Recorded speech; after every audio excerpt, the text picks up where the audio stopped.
Hello media farmers எல்லோரும் எப்படி இருக்கீங்க? எல்லோரும் நல்லா இருப்பீங்கன்னு நினைக்கிறேன். இன்றைக்கான வீடியோவில் நம்ம ஒரு கமர்ஷியல் டெய்ரி ஃபார்மை எப்படி ஸ்டார்ட் பண்ணணும் அப்படின்றத பற்றி பார்த்துடலாம். இந்த வீடியோவில் நான் டெய்ரி இண்டஸ்ட்ரியோட நிலைமை நம்ம இந்தியாவில் எப்படி இருக்குது அப்படின்றத சொல்கிறேன்.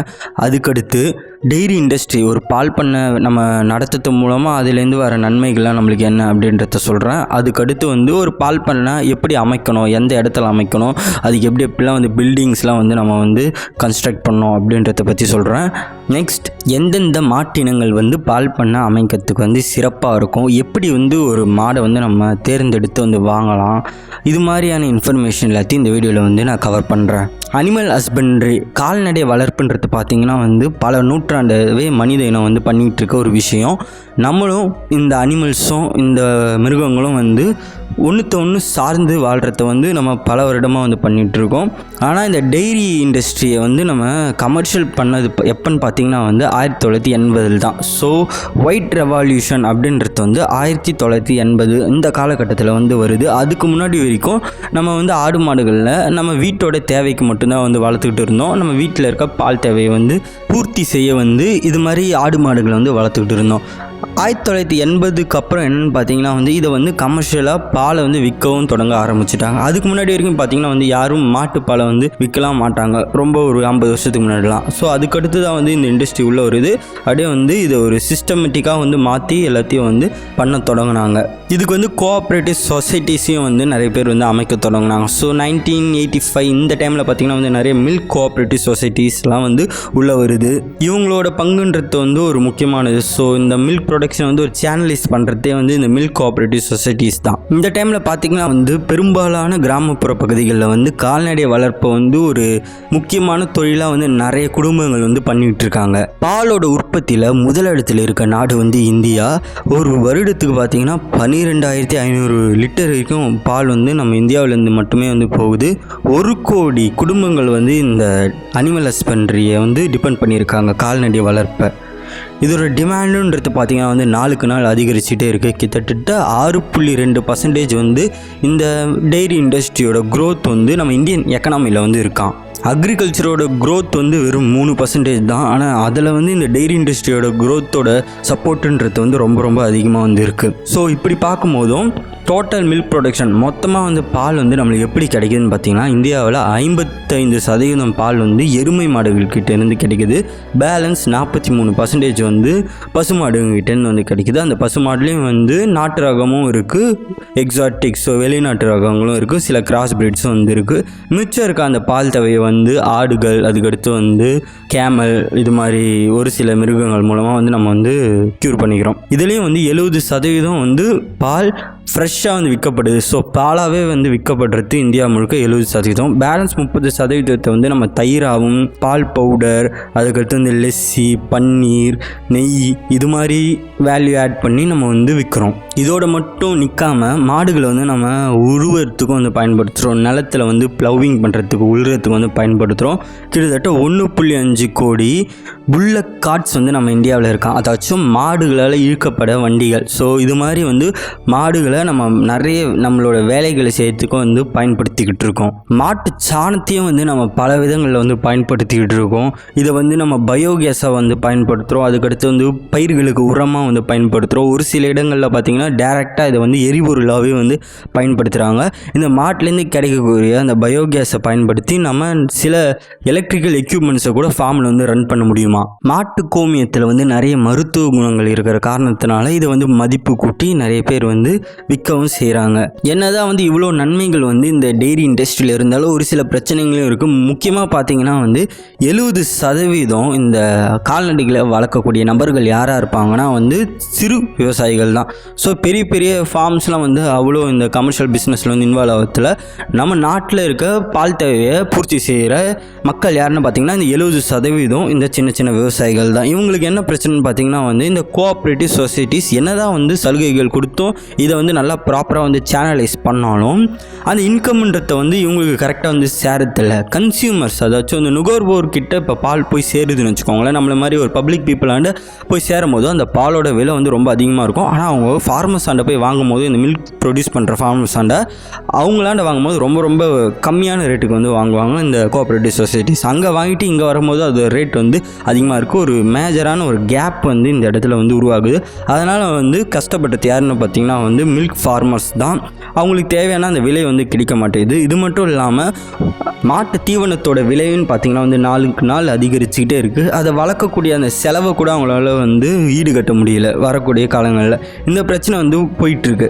ஸோ இதை தடுக்கிறதுக்கு வந்து என்ன பண்ணுறாங்கன்னா பெரிய பெரிய கமர்ஷியல் ஃபார்ம்ஸ்னால் வந்து அவங்க ஓன் பிராண்டே வந்து இது பண்ணுறாங்க. ஸோ அவங்களே வந்து பாலை நேரடியாக போய் விற்றுடுறாங்க. எந்த விதமான ஒரு இடைத்தரகர்கள் மிடில் மேனையும் வந்து அவங்க கொண்டுட்டு வரதில்லை. எந்த விதமான கோஆப்ரேட்டிவ் சொசைட்டியும் வந்து அவங்க டிபெண்ட் பண்ணி இருக்கிறதில்ல. ஸோ இப்படி விற்கும் போதும் இவங்களாம் வந்து டேரக்டராக ப்ரொடியூசரே போய் கன்சியூமர் விற்கும் போதும் இவங்களுக்கு வந்து நிறைய லாபம் கிடைக்குது. இது பெரிய பெரிய பண்ணைகள் வந்து பண்ணிகிட்டு இருக்காங்க. இதே நேரத்தில் பயோகேஸ் ப்ரொடக்ஷன்ன்றதும் வந்து இந்த டெய்ரி இண்டஸ்ட்ரியில் ஒரு முக்கியமான விஷயம். இப்போ ஆரம்பத்தில் சொல்லியிருந்தேன். ஸோ அந்த மாட்டு சாணத்தை நம்ம ப்ராப்பராக வந்து பயோகேஸ் பிளான்ட்டாக வந்து மாற்ற முடியும். அதுலேருந்து கிடைக்கக்கூடிய பயோகேஸை பயன்படுத்தி நம்ம நிறைய ஜென்ரேட்டர் முதல் கொண்டு நம்மளால் ஓட வைக்க முடியும். அதுக்கடுத்து வந்து ஒரு சில பண்ணைகளில் பார்த்திங்கன்னா வந்து பால் கறக்கிற அந்த மிஷினை கூட இந்த பயோகேஸை பயன்படுத்தி வந்து அவங்களால வந்து ரன் பண்ண முடியுதான். இதுக்கடுத்து ஆர்கானிக் ஃபார்மிங்கில் வந்து ஒரு முக்கியமான ஒரு ரோலை வந்து இந்த டெய்ரி இண்டஸ்ட்ரி, இந்த பால் கமர்ஷியலாக நம்ம ஆடு மாடு வளர்க்குறோம்ல, ஸோ இது வந்து பண்ணிகிட்ருக்கு. இப்போ நீங்கள் ஆர்கானிக் ஃபார்மிங் வச்சுட்ருக்கீங்கன்னா கண்டிப்பாக வந்து கவு டங் மாட்டுச்சாணன்றது வந்து ஒரு முக்கியமான விஷயம் பயிர்களுக்கு. ஸோ அதுக்கு வந்து நன்மை செய்யுது. அது மட்டும் இல்லாமல் இப்போ வெர்மி கம்போஸ்ட் பிஸ்னஸ் பண்ணுறவங்க அந்த வெர்மி புழுக்களுக்கு வந்து இந்த மாட்டுச்சாணத்தை கொடுத்து தான் வந்து அந்த புழுக்களை வளர்த்து அது அந்த மாட்டுச்சாணத்தை உண்டு தான் வெர்மி கம்போஸ்ட்டாக வந்து நம்மளுக்கு வந்து கொடுக்குது. இந்த கவு யூரின் மாட்டு கோமியத்தை வந்து நம்ம பயிர்களுக்கு நேரடியாக வந்து ஸ்ப்ரே பண்ணும்போது நம்மளால் வந்து ஒரு சில மைக்ரோ நியூட்ரியன் டெஃபிஷியன்சிஸ், ஒரு சில ஊட்டச்சத்து குறைபாடுகளில் பயிர்களில் வந்து நம்மளால் வந்து கட்டுப்படுத்த முடியும். இது மூலமாக வந்து நம்மளுக்கு என்ன தெரியுதுன்னு பார்த்தீங்கன்னா வந்து டெய்ரி இண்டஸ்ட்ரியை நிறைய இண்டஸ்ட்ரீஸ் வந்து நம்பி இருக்குது. ஸோ அக்ரிகல்ச்சர் நம்பி இருக்குது. அது மட்டும் இல்லாமல் பீப்புள்ஸ் வந்து ரொம்ப ரொம்ப டிபெண்ட் பண்ணியிருக்காங்க.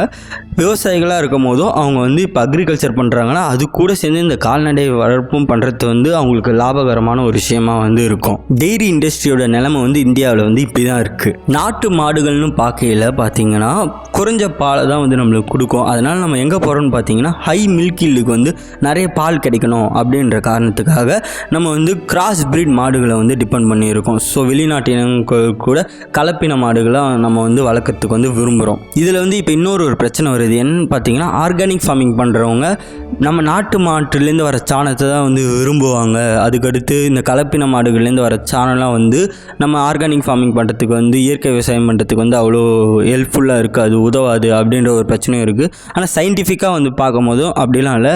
2 மாட்டுலேருந்து வர அந்த சாணத்தையுமே நம்ம வந்து இயற்கை விவசாயத்துக்கு வந்து பயன்படுத்தலாமா. நம்ம இப்போ ஒரு பால் பண்ண தொடங்கினா நம்மளுக்கு என்னென்னலாம் தேவைன்னு பார்த்திங்கன்னா வந்து ஒரு பேசிக்கான நாலேஜ் தேவைப்படும், கொஞ்சம் எக்ஸ்பீரியன்ஸ் தேவைப்படும். அதே நேரத்தில் வந்து ப்ராப்பராக பிளானிங் பண்ண தெரியணும். இது வந்து முக்கியமான விஷயம். என்னென்னா வந்து அந்த அனிமல்ஸ் வந்து லவ் பண்ண தெரியணும். ஸோ எந்த வித துன்புறுத்தலும் பண்ணாமல் அதுங்க எது பண்ணாலும் வந்து பொறுத்துக்கிட்டு அதுங்களை வளர்க்கக்கூடிய அந்த பொறுமை வந்து நம்மளுக்கு இருக்கணும். மாடுகளை வந்து சரியாக வந்து தேர்ந்தெடுக்க தெரியணும். அதுக்கடுத்து வந்து எப்படி மேனேஜ் பண்ணணும், எக்கனாமிக் வைஸாகவும் சயின்டிஃபிக்காகவும் வந்து பண்ணை எப்படி மேனேஜ் பண்ண தெரியணும் அப்படின்ற மாதிரி பார்க்கணும். பேலன்ஸ்டு ஃபீடு, ஸோ நம்ம அந்த மாடுகளுக்கு கொடுக்கக்கூடிய உணவை வந்து கரெக்டாக வந்து பரிமாறணும். அதுக்கடுத்து அதுக்கு தேவையான ஃபாடர் தீவனத்தெல்லாம் வந்து நம்மளே எப்படி தயாரிச்சுக்கணும் அப்படின்றதெல்லாம் வந்து தெரியணும். பண்ணையை வந்து எப்பயுமே வந்து சுத்தமாக வச்சுக்கிட்டு இருக்கணும். மாடுகளுக்கு நோய் வராமல் அதோட மருத்துவ தேவையெல்லாம் வந்து நம்ம கரெக்டாக வந்து முடிக்கணும். அதுக்கடுத்து வந்து மார்க்கெட்டிங் நம்மளுக்கு பண்ணுறதுக்கும் தெரியணும். இதே நேரத்தில் வந்து முடிஞ்ச அளவுக்கு மெக்கனைசேஷனை வந்து நம்ம அக்செப்ட் பண்ணிக்கணும். எந்த அளவுக்கு வந்து இந்த மிஷினரிஸ் யூஸ் பண்ணி நம்ம பண்ணை எப்படி நடத்தலாம் அப்படின்றது.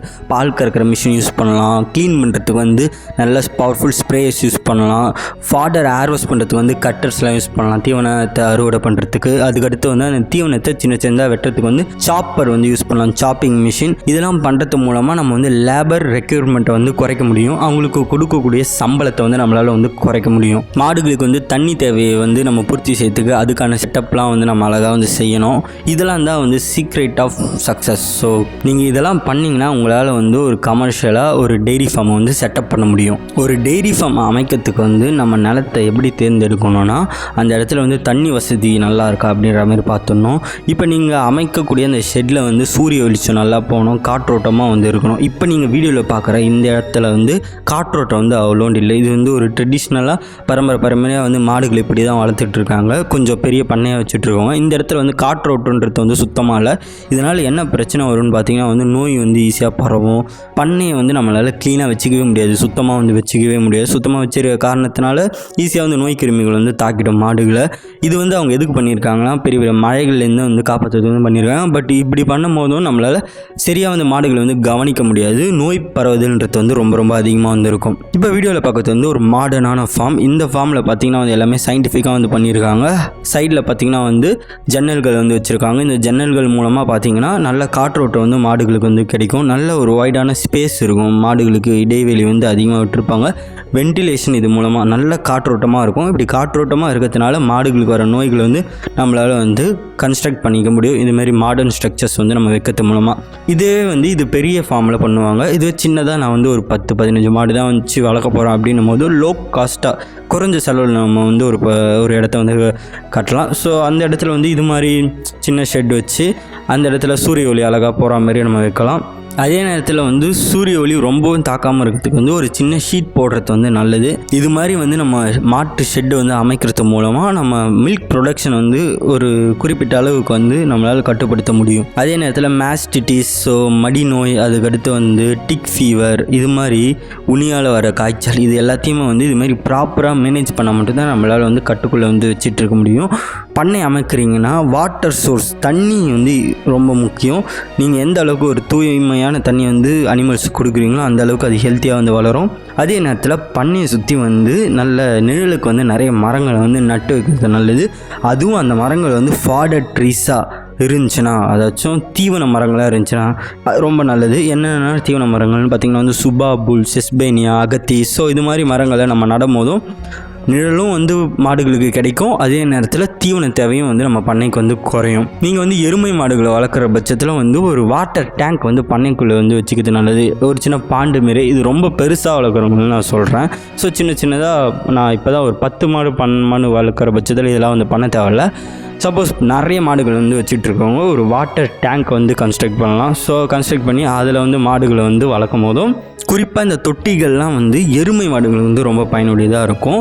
நெக்ஸ்ட், இந்த ஷெட்டை வந்து எந்த திசையில் வந்து நம்ம அமைக்கணும்னா அதோட நீளம்ன்றது பார்த்திங்கன்னா நார்த்து சவுத்து, வடக்கு தெற்கு, ஸோ இதை வேஸ்ட் பண்ண மாதிரி இருக்கணும். மாட்டோட முகம் வந்து அதோட ஆப்போசிட் டைரக்ஷன், சூரியன் உதைக்குதில், ஸோ அந்த இடத்த பார்த்த மாதிரி இருக்கணும், ஈஸ்ட். ஸோ இந்த டைரக்ஷனில் தான் நம்ம வந்து ஷெட்டை வந்து அமைக்கணும். இந்த ஷெட்டை வந்து எப்படி அமைக்கணும்னு பார்த்திங்கன்னா வந்து அதோட நடுப்பகுதி வந்து 12 to 15 அடி உயரம் வரைக்கும் இருக்கணும். மற்ற 2 சைடும் பார்த்திங்கன்னா 8 to 10 அடி இருக்க மாதிரி இருக்கணும். அப்படியே வந்து கூரை மாதிரி அமைக்கணும். ஸோ ஏ ஷேப்பில், இந்த ஷேப்பில் வந்து நம்ம அமைக்கும் போதும் நம்ம டெம்பரேச்சர் கண்ட்ரோலை வந்து ஈஸியாக பண்ணலாம். தட்பவெப்பநிலையை வந்து உள்ளே நல்லா வந்து நம்மளால் மாடுக்கு தேவையான அளவுக்கு ஏற்ற மாதிரி வந்து மாற்றி வைக்க முடியும். சைடில் பார்த்திங்கன்னா நம்ம வந்து செவுறு எழுப்புறோன்னா அதை 3 அடியோட ஸ்டாப் பண்ணிவிட்டு அந்த 3 அடிக்கு மேலே ஜன்னல்கள் வந்து அமைக்கணும் இரும்பில். ஸோ இப்படி அமைச்சாதான் நல்ல ஒரு காற்றோட்டம் வந்து உள்ளே நல்லா வரும். ஸோ காற்று நல்லா பரவிச்சுன்னா எந்த விதமான நோய் கிருமிகளும் வந்து இருக்காது. ஸோ நீங்கள் காற்றோட்டமாக இல்லாமல் ஃபுல்லாக செவுறு போட்டுட்டிங்கன்னு வச்சுக்கோங்களேன், நோய் கிருமிகள் அதிகமாக வந்து தாக்கும். அது நிறைய ஒரு மாதிரி கிளம்ஸியாக வந்து இருக்கும், அப்படியே கஜன்னு. ஸோ அது நல்லா இருக்காது. அதனால் முடிஞ்ச அளவுக்கு காற்றோட்டத்தை வந்து நம்ம க்ரியேட் பண்ணி வைக்கணும். இந்த மாடுகளை வந்து 2 விதமாக வந்து வளர்ப்பாங்க. டைல் டு டைல் சிஸ்டம்னு சொல்லுவாங்க, இன்னொன்று வந்து ஹெட் டு ஹெட் சிஸ்டம் அப்படின்னு சொல்லுவாங்க. டைல் டு டைல் சிஸ்டம்னா 2 மாடுகள் வந்து இப்படி திரும்பி இருக்கும். அதோட முகம்ன்றது பார்த்திங்கன்னா வந்து ஆப்போசிட் சைடில் இருக்கும். அதோட டைல்ஸ் 2 வந்து ஒன்று ஃபேஸ் பண்ணியிருக்கும், அதோட பின்புறங்கள். ஹெட் டு ஹெட் சிஸ்டம்னா அதோட முன்புறம் வந்து ஒரு மாடியும் இன்னொரு மாடியும் வந்து ஃபேஸ் பண்ணியிருக்கும். இந்த டைல் டு டைல் சிஸ்டம் வந்து நம்ம வந்து இப்போ கடைபிடிக்கிறோன்னு வச்சுக்கோங்களேன். ஸோ அதோட முன்புறம் இருக்குல்ல, அந்த இடத்துலேருந்து ஒரு 2 அடி கேப் விட்டு வைக்கணும். அந்த 2 அடி கேப் எதுக்குன்னு பார்த்தீங்கன்னா பண்ணையில் வேலை செய்கிற நபர்கள் அந்த மாடுகளுக்கு வந்து உணவு கொடுக்கறதுக்கு வந்து நம்ம வழி விட்டு வைக்கணும். இதுவே வந்து ஹெட் டு ஹெட் சிஸ்டம் ஒவ்வொரு முகத்தையும் வந்து பார்த்துருக்கும் போது இந்த இதுவில் நடுவில் வந்து 2 அடி விட்டால் மட்டும் போதும். இதுக்கப்புறம் மாடுகளுக்கு வந்து நம்ம தீவன தொட்டிகள் வந்து அமைக்கணும். ஸோ இதுலேருந்து அது உணவை வந்து எடுத்து சாப்பிடும். இந்த தீவன தொட்டிகளை 2 அடி உயரத்துக்காச்சும் நம்ம வந்து கட்டி வைக்கணும். அதுக்கு குறைவாக கட்டினோன்னா அது தீவனத்தை சாப்பிடும் போதும் கீழே சிந்தி, ஸோ நிறைய தீவனம் வந்து வேஸ்ட் ஆகிறதுக்கு நிறைய வாய்ப்பெல்லாம் வந்து இருக்குது. தீவன தொட்டியை வந்து நம்ம சரியாக அமைக்கலாம்னா ஸோ இதனால் 2 அடி உயரத்துக்கு வந்து நம்ம தீவன தொட்டி வந்து அமைக்கணும். அதோட குறுக்களை வந்து 2 ஃபீட் இருக்க மாதிரி வந்து பார்த்துக்கணும். நம்ம இந்த ஷெட்டில் 5லேருந்து 6 ஃபீட் அடி வரைக்கும் நம்ம ஒரு மாடுக்கு வந்து இடம் வந்து விடணும். அது மட்டும் இல்லாமல் 1 ஃபீட் பார்த்திங்கன்னா சாணம் வந்து போடுறதுக்கு வந்து விடணும். அதுக்கடுத்து இன்னொரு ஃபீட் அந்த வேலையாட்கள் வந்து அந்த சாணத்தை அள்ளுறதுக்கு வந்து விடணும். ஸோ ஒரு மாடுக்கு வந்து 9 ஃபீட் வரைக்கும் 9 அடி வரைக்கும் நம்ம வந்து ஒரு ஷெட்டில் வந்து இடம் விடுற மாதிரி இருக்கும் நீல வாக்கில். இந்த ஷெட்டோட தரைப்பகுதி வந்து நம்ம சிமெண்ட்லேயே வந்து போடலாம். அதோட ஸ்லோப் வந்து 1 இன்ச் இருக்க மாதிரி பார்த்துக்கணும். 1 இன்ச் அப்படியே சருவலாக வந்து இருக்கணும். இது எதுக்காகனா அது யூரின் போயிடுது, அதுக்கடுத்து வந்து நம்ம தண்ணி வந்து போட்டு க்ளீன் பண்ணுறோம் அப்படின்னா அதுக்கு நல்லா அடிச்சுட்டு போகிறதுக்காக இதுமாரி 1 அடி வந்து சருவலாக வந்து வைக்கணும். முடிஞ்ச அளவுக்கு ஃப்ளோரை வந்து நம்ம வந்து நல்லா ட்ரையாக வந்து வச்சுக்கணும், நல்லா உலர்த்தியாக வந்து வச்சுக்கணும். க்ளீனாகவே வந்து பண்ணையை வந்து வச்சுக்கிறது வந்து ரொம்ப ரொம்ப ஒரு முக்கியமான விஷயம். நம்ம தீவன தொட்டியிலே வந்து பார்த்திங்கன்னா இந்த மாடுகளுக்கு தேவையான தண்ணியை வந்து கொடுக்கலாம். இப்படி கொடுக்கறது மூலமாக அந்த தீவன தொட்டியை க்ளீன் பண்ண மாதிரியும் இருக்கும். அதுக்கடுத்து தீவன தொட்டியில் பார்த்திங்கன்னா கிராக்ஸ், ஸோ விரிசல்கள்லாம் எல்லாமே பார்த்துக்கணும். சப்போஸ் விரிசல்கள்லாம் இருந்துச்சுன்னா அதில் வந்து ஏதாச்சும் பூச்சிகள் வந்து இருக்கலாம், உண்ணி, ஸோ இந்த பிரச்சனைலாம் வந்து வரும். அதனால் முடிஞ்ச அளவுக்கு தீவன தொட்டியை வந்து க்ளீனாக வந்து வச்சுட்டு நல்லா ஸ்மூத்தாக அதில் எந்த விதமான விரிசல்களும் இல்லாத மாரி பார்த்துக்கிறது வந்து நம்மளோட கடமை. அப்புறம் சைடில் இருக்க சுவர்களை வந்து நல்லா பாலிஷ் பண்ணி வந்து வச்சுக்கணும். சிமெண்ட் ஃப்ளோர் போடுறதுனால இன்னொரு பிரச்சனை வந்து மாடுகளுக்கு வரும். அது வந்து அதோட கால்களை வந்து உரசிக்கும். கால் பகுதியெல்லாம் உரசுறதுனால அதுக்கு ஒரு மாதிரி டிஸ்கம்ஃபர்டபுளாக வந்து இருக்கும். அதுக்கடுத்து அவ்வளோ சௌகரியமாக வந்து மாடுகள் வந்து ஃபீல் பண்ணாது. அதே நேரத்தில் வந்து அது கீழே உட்காரும் போது சிமெண்ட் தரல அந்தளவுக்கு கம்ஃபர்ட்டாக இருக்காது. இதனால் என்ன பண்ணுறாங்கன்னா ஒரு சில பண்ணைகளில் ரப்பர் மேட் வந்து பயன்படுத்துகிறாங்க. 6x5 அடி டைமென்ஷனில் அந்த ரப்பர் மேட்டோட திக்னஸ்ன்றது பார்த்திங்கன்னா வந்து 1 இன்ச், ஸோ 5 சென்டிமீட்டர் வரைக்கும் அதோட திக்னஸ் வந்து இருக்குது. இந்த ரப்பர் மேட் வந்து 8லேருந்து 10 வருஷம் வரைக்கும் அதோட லைஃப் ஸ்பேன் வந்து வச்சுட்ருக்கு. இதோட ரேட்டுன்றது வந்து கொஞ்சம் காஸ்ட்லி தான். ஒரு 4000 வரைக்கும் ஒரு மேட். அதோட இடைன்னு பார்த்திங்கன்னா வந்து 35-45 கிலோ வரைக்கும் இருக்கும் ஒரு கவுக்கு போகிற ஒரு மேட்டோட இடை.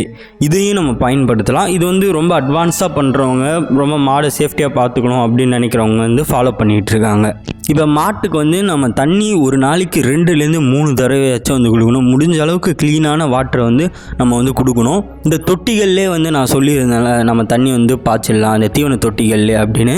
இது வந்து ஒரு முறை. இது இல்லாமல் இன்னொரு முறையில் வந்து ஒரு சில ஃபார்ம்ஸ், பெரிய ஃபார்ம்ஸில் வந்து பண்ணுவாங்க. இது வந்து ஒரு சின்ன பவுல் மாதிரி அதில் தண்ணி வரா மாதிரி வந்து செட் பண்ணிடுவாங்களாம். ஒரு மேஜரான ஒரு டேங்க் வந்து இருக்கும். அந்த டேங்க்லேருந்து இந்த தண்ணி வந்து எப்பப்பெல்லாம் இந்த சின்ன தொட்டிகள் வந்து காலி ஆகுதோ அப்போ வந்து மாடு வந்து அந்த இடத்துல குடிக்கிற மாதிரி வந்து செட் பண்ணி வச்சுருவாங்க. இது எப்படின்னு பார்த்தீங்கன்னா வெஸ்டர்ன் டாய்லெட்டில் பார்த்தீங்கன்னா தண்ணி காலி ஆகிட்ட பிறகு ஆட்டோமேட்டிக்காக வந்து அந்த வாட்டர் டேங்கை வந்து ஃபில் பண்ணும்ல, அதே மெக்கானிசம் தான் வந்து இந்த இடத்துல பெரிய ஃபார்ம்ஸில் வந்து யூஸ் பண்ணிட்டு இருக்காங்க. ஒரு டேங்க் வச்சுருப்பாங்க. அந்த டேங்க்கில் தண்ணி எப்பயுமே இருந்துகிட்ருக்கும். இந்த குட்டி சப் டேங்க்கில் எப்பப்பெல்லாம் தண்ணி காலி ஆகுதோ அப்பப்போலாம் வந்து ஃபில் பண்ணிடும். ஸோ இது மாதிரி ஒரு டெக்னாலஜிலாம் வந்து இருக்குது. ஸோ இந்த மாட்டு பண்ணைகளை வந்து இதெல்லாம் ப்ராக்டிஸும் பண்ணிகிட்டு இருக்காங்க. இந்த டெயில் டு டெயில் சிஸ்டமில் நம்ம மாடுகளை வளர்க்கும் போதும் நம்மளுக்கு வந்து க்ளீன் பண்ணுறதுக்கு வந்து ஈஸியாக இருக்கும். ஸோ ரெண்டும் வந்து வேறு திசையில் வந்து பார்த்துட்ருக்கோம். அப்போ உள்ளே வந்து லேபர்ஸ் வந்து ஈஸியாக சாணத்தெல்லாம் வந்து க்ளீன் பண்ணிடலாம். ஃபேஸ் டு ஃபேஸ் சிஸ்டமில் வைக்கும் போதும் ஃபீடிங் வந்து ஈஸியாக இருக்கும். ஸோ ஈஸியாக வந்து ஒரே நேரத்தில் 2 மாடுகளுக்கு வந்து கொடுத்துடலாம். ஆனால் இந்த ஃபேஸ் டு ஃபேஸ் சிஸ்டமில் ஒரு பிரச்சனை இருக்குது. என்னென்னா ரெஸ்பிரேட்டரி டிசீசஸ், காற்று மூலமாக பரவக்கூடிய ஒரு நோய்கள்லாம் வந்து மாடுக்கு ஈஸியாக வந்து பரவிடும். அந்த பிரச்சனை வந்து முகத்தை பார்த்து நம்ம மாடுகளை வளர்க்கும் போது பெரிய பண்ணைகளில் வரத்துக்கு வாய்ப்பு இருக்குது. ஆனால் இந்த 2 முறையுமே வந்து கமர்ஷியல் ஃபார்ம்ஸில் வந்து பண்ணிகிட்டு தான் இருக்காங்க. பண்ணையை நம்மளால் முடிஞ்ச அளவுக்கு நம்ம க்ளீன் பண்ணிக்கிட்டே இருக்கணும். ஒரு நாளைக்கு 2-3 தடவையாச்சும் நம்ம வந்து மாட்டுச்சாணத்தை வந்து எடுத்துக்கிட்டே வந்து இருக்கணும். ஃப்ளோரில் வந்து நல்லா ஃபோர்ஸாக வந்து தண்ணி வந்து அடித்து விடணும். இதுக்கு ஒரு சில கம்ப்ரஸர்ஸ்லாம் இருக்குது. கமர்ஷியலாக பண்ணுறவங்க இது மாதிரி கம்ப்ரஸர்லாம் வாங்கி நல்லா ஃபோர்ஸாக வந்து தண்ணி வந்து பீச்சு அடிக்கலாம். இப்படி அடிக்கும் போதும் அந்த ஃப்ளோரில் வந்து ஏதாச்சும் உண்ணிகள்லாம் ஒட்டிகிட்டு இருந்துச்சுன்னா அது வந்து போயிடும். மாடியும் வந்து நம்ம தினமும் வந்து குளிப்பாட்டணும்.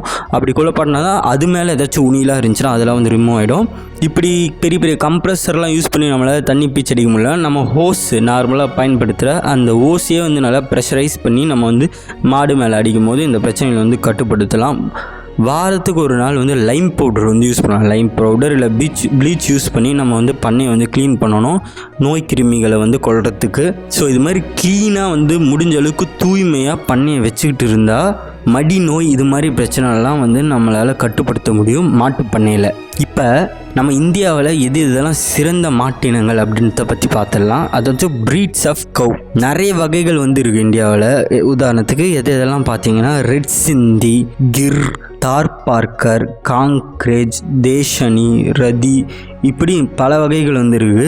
இதுவே வந்து எருமையில் பார்த்தீங்கன்னா முர்ரா, ஜஃபர்பாடி, சுர்த்தி அப்படின்ற வகைகள்லாம் வந்து இருக்குது. இந்த நாட்டு மாட்டு இனங்களில் பார்த்தீங்கன்னா டிசீஸ் ரெசிஸ்டன்ஸ், நோய் எதிர்ப்பு தன்மைன்றது வந்து அதிகம்.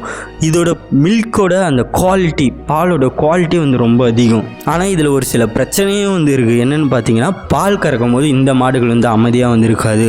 ஒன்றுத்துக்கு சண்டை போட்டுக்கோங்க நாட்டு மாடுங்க. மில்க் ஈல்டும் பார்த்தீங்கன்னா வந்து ரொம்ப ரொம்ப கம்மி. இந்த காரணத்தினால நம்ம ஒரு சில எக்ஸாஸ்டிக் பிரீட் வெளிநாட்டு இனங்களை வந்து சார்ந்திருக்கதா போயிடுச்சு.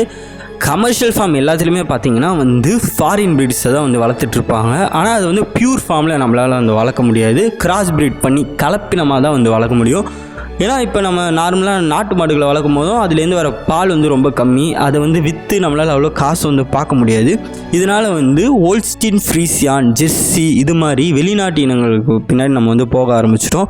இந்த மாடுகளில் நான் முன்னாடி சொன்ன நாட்டு மாடுகளில் இருக்கிற பிரச்சனைலாம் வந்து இல்லை. இந்த மாடுகள் வந்து அமைதியாக இருக்கும், பால் வந்து அதிகமாக வந்து கறக்கும். ஆனால் பாலோட குவாலிட்டி வந்து நாட்டு மாடு கூட கம்பேர் பண்ணும்போது கம்மி தான்.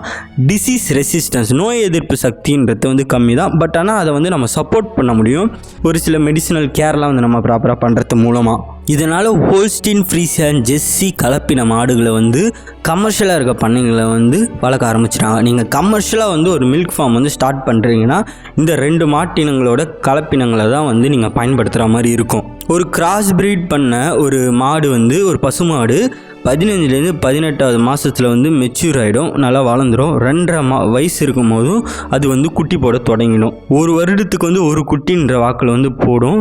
ஒரு வருடத்துக்கு 3000லேருந்து 6000 லிட்டர் வரைக்கும். ஸோ ஒரு லாக்டேஷன் பீரியட் இருக்குல்ல, அது குட்டி போட்டு அந்த பீரியட் முடியல, அந்த டைமில் 3000லேருந்து 6000 லிட்டர் வரைக்கும் அதால் வந்து பால் கறக்க முடியும். பாலை வந்து 7வது மாதம் அது ப்ரெக்னெண்ட்டாக இருக்கும் போதே வந்து கறக்க தொடங்கிடும். இதுவே வந்து எருமை மாடுகளில் பார்த்திங்கன்னா வந்து முர்ரான்றது வந்து ஃபேமஸாக வந்து போயிட்டுருக்கு. அதில் நிறைய கிராஸ் பிரீடும் பண்ணி விற்றுட்ருக்காங்க. இந்த எருமை மாடுகள் பசு மாடுகளை வளர்க்குறதோட ரொம்ப ரொம்ப ஈஸி. குவாலிட்டி ஆஃப் மில்க்குன்றது பார்த்திங்கன்னா பாலோட அந்த தரமுன்றது வந்து ரொம்ப நல்லாயிருக்கும். ஸோ இது மாதிரி கலப்பின மாடுகளை தான் நம்ம வந்து வளர்த்துட்ருக்கோம். இந்த நாட்டு மாடுகளை வந்து ஒரு சில ஏரியாவில் வந்து வளர்த்துட்ருக்காங்க. அதுக்கடுத்து வந்து நாட்டு மாட்டு இனங்களை வந்து நான் காப்பாற்றணும், அழிய விடாமல் நினைக்கணும் அப்படின்ற மக்களும் வந்து வளர்த்துட்ருக்காங்க. என்னதான் இந்த கலப்பின மாடுகள் வந்து பால் பண்ணை பிஸ்னஸ்க்கு வந்து யூஸ்ஃபுல்லாக இருந்தாலும் நம்ம நார்மலாக வந்து வண்டி இழுக்கிறதுக்கும் உழுவுறதுக்கும் வந்து இந்த மாடுகள் வந்து உபயோகமே படாது. நம்ம நாட்டு மாடுகள் தான் வந்து இந்த வேலைக்கெலாம் வந்து செட் ஆகும். ஸோ இண்டிஜீனியஸ் புல்லக்ஸ், நாட்டு காளைகள் தான் வந்து இது எல்லாத்தையுமே வந்து பயன்படுத்திகிட்ருக்கு. இந்த கிராஸ் பிரீட் கலப்பின மாடுகள்லாம் வந்து இது மாதிரி வேலைக்கெலாம் வந்து செட் ஆகாது. இப்போ நம்ம ஒரு பண்ணை அமைக்கிறோன்னா அந்த பண்ணைக்கு வந்து மாடை வந்து எப்படி தேர்ந்தெடுக்கணும் அப்படின்றத பார்த்துடலாம். ஒரு நல்ல பால் கறக்கிற மாட்டை நம்ம பண்ணைக்கு வந்து செலக்ட் பண்ணால் தான் நம்ம பால் பண்ணையை வந்து வெற்றிகரமாக வந்து நடத்த முடியும். 3லேருந்து 4 வயது இருக்க மாரி அனிமல்ஸை வந்து நம்ம வந்து தேர்ந்தெடுக்கணும். அது வந்து ரொம்ப முரண்டு பிடிக்காமல் அமைதியாக இருக்க மாரி பார்த்துக்கணும். இது மாதிரி இருக்க மாடு வந்து தேர்ந்தெடுக்கிறது வந்து நல்லது. இப்போ மாடு வந்து முதல் முறையாக வந்து குட்டி போடும் போதோ அதோட மில்க் ஈல்டு வந்து கம்மியாக இருக்கும். அப்படியே வந்து ஒரு 2nd time 3rd time 4th time வந்து போகும்போது 3வது முறை குட்டி போட்டு பால் கறக்கும் ஒரு வரைக்கும் அது நல்லாயிருக்கும். 4வது முறையும் நல்லாயிருக்கும். 5வது முறை போகும்போது பார்த்திங்கன்னா வந்து அது அப்படியே வந்து ஸ்டாப் ஆகிடும். அதுக்கடுத்து வந்து பாலோட ஈல்டுன்றது வந்து ரொம்ப அதிகமாகாது. 2வது முறை கறக்கிறத விட 5வது முறை கறக்கும் போதும் பால் அதிகமாக வந்து கறக்கும். ஆனால் 5வது முறைக்கு அப்புறம் பார்த்தீங்கன்னா வந்து அந்த பால் கறக்கிற தன்மைன்றது வந்து கொஞ்சம் கொஞ்சமாக குறைய தொடங்கிடும். 6 வருடம் வரைக்கும் வந்து நல்லா பால் கறக்குங்க இந்த கிராஸ் பிரீட் மாடுங்க எல்லாமே. இந்த மாட்டோட முகத்தை வந்து நல்லா ஒரு பெண்மைத்தன்மை இருக்க மாதிரி வந்து பார்த்துக்கணும். அதோட அந்த செதை, அந்த ஸ்கின்னு பார்த்திங்கன்னா வந்து நல்லா ஷைனிங்காக இருக்க மாதிரி வந்து பார்த்துக்கணும். கண்கள் நல்லா ஷார்ப்பாக இருக்க மாதிரி நல்லா ஓப்பன் பண்ணியிருக்கா அப்படின்றதெல்லாம் பார்க்கணும். ஒரு கிளியரான விஷன், ஸோ நல்ல ஒரு பார்வை திறன் இருக்க மாதிரி பார்த்துக்கணும். பசு மாடுகளோட பின்புறம்ன்றது பார்த்திங்கன்னா வந்து நல்லா பெருசாக இருக்க மாதிரி இருக்கணும். முன்புறத்தை கம்பேர் பண்ணும் போதும் முன்புறத்தை விட பின்புறம் வந்து நல்லா பெருசாக இருக்க மாதிரி இருக்கிறதெல்லாம் வந்து நம்ம நோட்டீஸ் பண்ணணும். மாடு வாங்கும் போதும் அந்த மாட்டோட வயிறுன்றது பார்த்திங்கன்னா நல்லா பெருசாக இருக்க மாதிரி வந்து பார்த்துக்கணும். அப்நார்மல் ஷேப், ஸோ ஒரு நல்ல ஒரு ஸ்ட்ரக்சரே இல்லாமல் ஒரு மாதிரி ஷேப்பே இல்லாமல் இருக்க மாடுகளை வந்து தவிர்த்துடணும். வாலுன்றது வந்து நல்லா நீளமாக இருக்க மாதிரி வந்து பார்க்கணும். அப்படி வால் நீளமாக இருந்தால் தான் ஈயெல்லாம் அது ஓட்டுறதுக்கு வந்து ஈஸியாக வந்து இருக்கும். பின்கால்கள் வந்து நடக்கும்போது ஒன்றுத்தை வந்து உரசக்கூடாது, அப்படி இருக்க மாதிரி பார்த்துக்கணும். அதோட மடிப்பகுதி வந்து நல்லா பெருசாக சாஃப்டாக நல்லா ரப்பர் மாதிரி இருக்கணும். ஒரு மாதிரி தொங்கி போயிருக்க அந்த மடியெலாம் இருக்க மாடுகளை வந்து நம்ம தேர்ந்தெடுக்கக்கூடாது. அந்த வெயின்ஸ்லாம் வந்து இப்போ மில்க் வர அந்த வெயின்லாம் வந்து நல்லா நரம்புகள்லாம் நல்லா மடியில் வந்து தெரியுதான்ற மாதிரி பார்க்கணும். நல்லா தெரிகிற மாதிரி நல்லா பெருசாக வந்து இருந்துச்சுன்னா அப்போ மில்க் ஈல்டு, பால் கறக்கிற அந்த தன்மை வந்து அந்த மாடுக்கு வந்து அதிகமாக இருக்குது அப்படின்றத வந்து நம்ம புரிஞ்சிக்க முடியும். அந்த மடியோட காம்புகள்ன்றது பார்த்திங்கன்னா வந்து எல்லாமே யூனிஃபார்மாக இருக்கணும், ஒரே அளவில் வந்து இருக்கணும். அது ஒவ்வொன்றுத்துக்கும் இருக்க இடைவெளி வந்து கரெக்டாக இருக்கா அப்படின்றத பார்க்கணும். கறக்கும் போதும் பால் வந்து ஈவனாக வந்து எல்லா மடியில் இருக்க காம்புகள்லேருந்து வருதா, ரொம்ப ஒரு மாதிரி பைப்பில் தண்ணி அடித்த மாதிரி வராமல் ஒரு மாதிரி ஈவன் ஃபோர்ஸோடு வந்து வருதா அப்படின்ற மாதிரி பார்க்கணும். சும்மா பீச் அடிக்கிற மாதிரி வந்து வரக்கூடாது. ஒரு யூனிஃபார்மான ஒரு ஃப்ளோவாக வந்து அது வந்து இருக்கணும். ஸோ இதெல்லாம் வந்து நம்ம பார்த்து தான் ஒரு பெண் மாடு, ஒரு கிராஸ் பிரீடை வந்து நம்ம வாங்கணும். இதுவே வந்து ஆன்செஸ்ட்ரி டாக்குமெண்ட்ஸ் இருந்துச்சுன்னா, ஸோ நம்ம வாங்க போகிற பண்ணையில் தாய் மாடு வந்து எப்படி இருக்குது அப்படின்ற ஒரு டாக்குமெண்ட்ஸ்லாம் வச்சுருப்பாங்க. இதெல்லாம் இருந்துச்சுன்னா நம்ம செலக்ட் பண்ணுறது வந்து ரொம்ப ஈஸியாக இருக்கும். ஒரு சில நபர்கள் வந்து சுழிலாம் பார்த்துலாம் வந்து வாங்குவாங்க. இது வந்து எந்தவித ஒரு சயின்டிஃபிக் மெத்தடாலஜியும் இல்லை. ஸோ சயின்டிஃபிக்காக பார்க்கும்போதும் இந்த சுழிலாம் வந்து பார்த்து நம்ம வாங்குகிறோன்னா அது அந்தளவுக்கு வந்து ஒரு ப்ரூவனான ஒரு விஷயம் இல்லை அப்படின்ற மாதிரி சொல்கிறாங்க. சுழி பார்த்து வாங்குறதுலாம் மாடுகளுக்கு இருக்கும் அந்த பற்களை வச்சு நம்ம அதோட வயதை வந்து நிர்ணயிக்கலாம். 24லேருந்து 30 மாதம் இருக்கும் போதும் மாடுகள் வந்து 2 பர்மனன்ட் டீத், 2 பர்மனன்ட் பற்கள் வந்து இருக்கும். 36லேருந்து 42 மாதம் ஆகும் போதும் அந்த பற்கள் 4 இருக்கும். 4லேருந்து 5 வயதுடைய மாடுகளில் 6 பற்கள் வந்து இருக்கும். ஸோ இது மூலமாக நம்ம மாடோட வயதை வந்து ஈஸியாக வந்து நிர்ணயம் செஞ்சிடலாம். ஒவ்வொரு ப்ரீடுக்கு ஏற்ற மாதிரி அந்த மாட்டோட ப்ரைஸை வந்து டிட்டர்மைன் பண்ணுவாங்க. இது வந்து மாறிக்கிட்டே இருக்கும் ஒவ்வொரு கிராஸ் ப்ரீட்ஸ் குவாலிட்டியை பொறுத்தலாம். ஸோ இதெல்லாம் வந்து நீங்கள் மாட்டு எங்கே வாங்க போகிறீங்களோ அங்கே வந்து டிஸ்கஸ் பண்ணிக்கலாம். கலப்பின மாடுகள் தான் வந்து ஃபேமஸ் அப்படின்னு சொல்லிட்டேன். இதில் வந்து 2 வகை வந்து இருக்குது. ஒன்று வந்து ஹோல்ஸ்டீன் ஃப்ரீசியன், இன்னொன்று வந்து ஜெர்சி. இதை ரெண்டுமே வந்து பியூர் ப்ரீடாக தூய்மையாக வந்து நம்ம வாங்கிட்டு வந்து நம்ம ஊரில் வளர்க்கவே முடியாது. ஹோல்ஸ்டீன் ஃப்ரீசியன்றது பார்த்திங்கன்னா வந்து ஃபாரினில், இங்கிலாந்து, ஸோ அது மாதிரி நாடுகளில் வந்து வளரக்கூடிய மாடு. அந்த இடத்துல இருக்க தட்பவெப்ப நிலையை வந்து அது தாக்கு பிடிக்கும். நம்ம ஊரில் எடுத்தாந்து விட்டோம்னா அது வந்து சுத்தமாக வந்து தாங்கவே தாங்காது. நம்ம இந்திய கவர்மெண்ட் வந்து என்ன சொல்லுதுன்னு பார்த்திங்கன்னா, இந்த கலப்பினத்தில் 62.5% வரைக்கும் இந்த ஹோல்ஸ்டீன் ஃப்ரீசியனோட மரபணு வந்து நம்ம பயன்படுத்தலாம். அதுக்கு மேலே நம்ம வந்து சப்போஸ் பயன்படுத்தணும்னு வச்சுக்கோங்களேன், அது வந்து எஃபெக்டிவாக வந்து இருக்காது. மாடு வந்து இறந்துடும். நம்ம டெம்பரேச்சர் வேரியேஷன்ஸ், ஸோ இந்த தட்பவெப்ப நிலையெல்லாம் வந்து அதெல்லாம் தாங்க முடியாதுன்ற மாதிரி சொல்கிறாங்க. ஸோ 62.5% வரைக்கும் இருக்க அந்த கலப்பின மாடுகளை வந்து நம்ம வந்து வளர்க்கலாம். இந்த ஹோல்ஸ்டீன் ஃப்ரீசியன் என்ற இந்த வெளிநாட்டு ரகம் வந்து ரொம்ப ரொம்ப மில்கியில் வந்து ரொம்ப அதிகமாக வந்து இருக்கும். அதோட உடம்புன்றது பார்த்திங்கன்னா வந்து பெருசாக இருக்கும். இதை வந்து ஈஸியாகவே நம்ம கண்டுபிடிச்சலாம். வெள்ளை கலர் உடம்போட திட்டாக வந்து கருப்பு கலர் ஸ்பாட்ஸ், டாட்ஸ் வந்து அதோட உடம்புல வந்து இருக்கும். 3வது மாதத்துலேருந்து அது ப்ரெக்னென்ட் ஆகி பால் கறக்க வந்து தொடங்கிடும். 15லேருந்து 40 லிட்டர் வரைக்கும் ஒரு நாளைக்கு வந்து இந்த மாடால் வந்து பால் கறக்க முடியுமா. ஒரு நாளைக்கு பார்த்திங்கன்னா இப்போ ரொம்ப இது வந்து ரொம்ப அதிகம் நம்ம நாட்டு மாட்டு இனங்கள் கூட கம்பேர் பண்ணும் போதும். ஸோ 3.5% வரைக்கும் அந்த மாட்டோட பாலில் வந்து கொழுப்பு சத்து வந்து இருக்கும். இதோட விலைன்றது பார்த்திங்கன்னா வந்து 60,000 ஆரம்பித்து அது குவாலிட்டிக்கு ஏற்ற மாதிரி 1 லட்ச ரூபா வரைக்கும் இப்போலாம் வந்து போயிட்டுருக்கு. இது வந்து ரொம்ப ஹை டிமாண்ட். ஈஸியாக வந்து நம்மளால் வந்து வாங்கிட முடியாது. நிறைய டிமாண்ட் இருந்துக்கிட்டே இருக்கும். 1-2 மாடு வாங்கலாம். பெரிய பண்ணை வைக்கிறதுக்கு வந்து 30-40 மாடு வந்து பல்காக கிடைக்கிறது கஷ்டம்தான். ஸோ இது வந்து கமர்ஷியலாக வளர்க்குறவங்க வந்து ஹோல்ஸ்டீன் ஃப்ரீசியனை வந்து கன்சிடர் பண்ணலாம். சின்ன பண்ணையாக ஆரம்பிக்கிறவங்க வந்து ஜெர்சி பிரீடு வந்து கன்சிடர் பண்ணலாம். ஜெர்சி வந்து ஒரு வெளிநாட்டு ரகம். இது வந்து ரெட் கலர் தோலோட நம்ம ரெட் சிந்தி மாதிரியே தான் இருக்கும் பார்க்குறதுக்கு. வெள்ளை கலரில் அதோட நெத்தியில் வந்து இருக்கும். கண் வந்து ரொம்ப பெருசாக இருக்கும். உடம்பு வந்து நல்லா பெருசாகவும் இருக்கும். இது வந்து நம்ம டெம்பரேச்சர், நம்ம தட்பவெப்ப நிலைக்கு வந்து ஷூட் ஆகிடும். டிசீஸ் ரெசிஸ்டன்ஸ், ஸோ நோய் தடுக்கிற அந்த நோய் தடுப்பு சக்தின்றது வந்து ஹோல்ஸ்டீன் ஃப்ரீசியன் கூட கம்பேர் பண்ணும்போது கொஞ்சம் நல்லாவே வந்து இருக்குது. இது வந்து ஒரு நாளைக்கு 15லேருந்து 25 லிட்டர் வரைக்கும் வந்து பால் கறக்கும். இந்த பாலில் 4.5% வரைக்கும் ஃபேட் வந்து இருக்குமா. நீங்கள் வந்து சின்ன பண்ணையாக இருக்கும்போது இந்த ஜெர்சி பிரீடை வந்து கன்சிடர் பண்ணலாம். மெயின்டெனன்ஸ் காஸ்ட் வந்து ஹோல்ஸ்டீன் ஃப்ரீசியனில் வந்து கொஞ்சம் அதிகம். ஸோ அதை பராமரிக்கக்கூடிய செலவுகள். இந்த ஜெர்சி வந்து நம்ம கிராஸ் பிரீட் பண்ணி வந்து வளர்க்கலாம். இதை அதிக லெவலில் பார்த்திங்கன்னா வந்து ரெட் சிந்தி, ஸோ இது மாதிரி நாட்டு மாட்டு இனங்கள் கூட வந்து கலப்பிடம் பண்ணி வந்து வளர்த்துட்ருக்காங்க. சரி, ஓகே, நம்ம இப்போ கமர்ஷியலாக வந்து ஆரம்பிக்கிறோன்னா இது மாதிரி ஹோல்ஸ்டீன் ஃப்ரீசியன், அதுக்கடுத்து ஜெர்சி, இது மாதிரி ஒரு வெளிநாட்டு ரகங்களை மட்டும்தான் வந்து வளர்க்க முடியுமா அப்படின்னா அப்படி இல்லை. இந்தியாவில் பல இடங்களில் வந்து நம்ம நாட்டு ரகத்தை பயன்படுத்தி வந்து வளர்த்துட்ருக்காங்க. உதாரணத்துக்கு சகிவால், சிந்தி, ரெட் சிந்தி, ரத்தி, தேவனி, இது மாதிரி பல மாட்டினங்கள் வந்து பல பகுதிகளில் இந்தியாவில் வந்து வளர்த்துட்டு தான் இருக்காங்க கமர்ஷியலாகவே. அதிக அளவில் பாலும் வந்து ஒரு சில நாட்டு ரக மாடுகள் வந்து கறக்குதா. உதாரணத்துக்கு வந்து கீர் அப்படின்ற ஒரு மாட்டு ரகத்தை வந்து சொல்லலாம். இது வந்து குஜராத்தை பூர்வீகமாக கொண்ட ஒரு ரகம். இது வந்து 20 to 25 லிட்டர் வரைக்கும் ஒரு நாளைக்கு வந்து பால் கறக்குமா. இதை வந்து உலக நாடுகளில் நிறைய கண்ட்ரிக்கு வந்து எக்ஸ்போர்ட் கூட பண்ணுறாங்களாம். அதை தொடர்ந்து ரெட் சிந்தி அப்படின்ற ஒரு இனம், இது வந்து சிந்து ரிவர் வேலி, ஸோ அந்த ஆற்றோட படுகையில் வந்து இருந்துச்சான். பாகிஸ்தான் வந்து பூர்வீகமாக கொண்டு இருக்குது. ஸோ பாகிஸ்தானில் அதிகமாக வந்து வளர்த்துட்ருக்காங்க. அதுக்கடுத்து வந்து சகிவால் அப்படின்ற ஒரு ரகமும் வந்து இருக்குது. இது வந்து பாகிஸ்தான் சகிவால் மாவட்டத்தை சேர்ந்ததால் இதுக்கு வந்து சகிவால் என்ற பேர் இருக்குது. இதோட அட்டர் வந்து ஒரு நல்ல நீளமாக தொங்கி போயிருக்குமா. இது வந்து அந்த ப்ரீடோட ஒரு டிஸ்டிங்கான ஒரு கேரக்டர், தனித்துவமான ஒரு தன்மை. இதையும் வந்து எக்ஸ்போர்ட்லாம் பண்ணிட்டு இருக்காங்களா. அதுக்கடுத்து ரதி அப்படின்ற ஒரு ப்ரீடு வந்து ராஜஸ்தானில் வந்து வளர்த்துட்டு இருக்காங்க. இது வந்து நல்லா பால் கறக்கக்கூடிய ஒரு இனம் தான் இந்த மாடும். இதை தொடர்ந்து தார் பார்க்கர் அப்படின்ற ஒரு ரகமும் வந்து இருக்குது. இது வந்து பாலைவங்கன பகுதிகள் ராஜஸ்தானில் வந்து வளர்த்துட்டு இருக்காங்க. இதோட மில்க் ஈல்டுன்றது வந்து டீசெண்டாக இருக்குது. இதுக்கடுத்து காங்க்ரிஜ் அப்படின்ற ஒரு மாட்டினமும் இருக்குது. இதை வந்து எப்படி கண்டுபிடிக்கலாம்னா, அதோட கொம்புகள் நல்லா ஒரு நீளமாக கம்பீரமாக வந்து இருக்கும். இது மூலமாக வந்து நம்ம கண்டுபிடிக்கலாம். இந்த ரகங்கள் வந்து ஒரு நாளைக்கு 8 to 10 லிட்டர் வரைக்கும் பால் கறக்குது. இதுக்கடுத்து தெரானி அப்படின்ற ஒரு கர்நாடகா ப்ரீடும் வந்து இருக்குது. இது வந்து 8 to 10 லிட்டர் வரைக்கும் ஒரு நாளைக்கு பால் கறக்குமா. இந்த ப்ரீடை வந்து ஹோல்ஸ்டீன் ஃப்ரீசியன் கூட கிராஸ் ப்ரீட் பண்ணி வந்து நிறைய பண்ணைகளில் வந்து வளர்த்துட்டு இருக்காங்க. இது மாதிரி நாட்டு ரக மாடுகளையும் வந்து நம்ம பண்ணைகளில் கமர்ஷியலாக வந்து வளர்க்க முடியும். இன்ட்ரெஸ்ட் இருக்கவங்க வந்து ட்ரை பண்ணலாம். ஸோ இந்த மாட்டு பால் நிறைய பேர் விரும்பி சாப்பிட்றவங்களாம் இருப்பாங்க. எனக்கு HF வேணாம், அந்த மாட்டு பால் வந்து அவ்வளோ குவாலிட்டி நல்லா இருக்காது அப்படின்ற விரும்புகிறவங்க இதுமாரி பசுமாட்டு பாலையும் வந்து விரும்பி நிறைய பேர் வாங்குறவங்களா இருக்காங்க. ஸோ இதை வந்து ப்ராப்பராக மார்க்கெட் பண்ண தெரிஞ்சிச்சுன்னா இதுமாரி நாட்டு ரகங்களையும் நம்ம வந்து வாங்கி வளர்க்கலாம். ஸோ நெக்ஸ்ட்டு பார்ட்டில் வந்து நம்ம எருமை மாடுகளை வந்து எப்படி வளர்க்கலாம் அப்படின்றத பற்றி பார்த்துடலாம். இப்போ இந்த வீடியோ பிடிச்சிருந்துச்சுன்னா லைக் பண்ணிவிட்டு ஷேர் பண்ணி விடுங்க. அப்புறம் நம்ம சேனல் சப்ஸ்கிரைப் பண்ணிக்கோங்க. அப்போ தான் வந்து நோட்டிஃபிகேஷன் வந்து கண்டினியூவாக வரும். நெக்ஸ்ட் இதுமாரி ஒரு சூப்பரான வீடியோவில் வந்து உங்களை மீட் பண்ணுறேன். அது வரைக்கும் உழுவோம் உயர்வோம். நன்றி. தேங்க்யூ.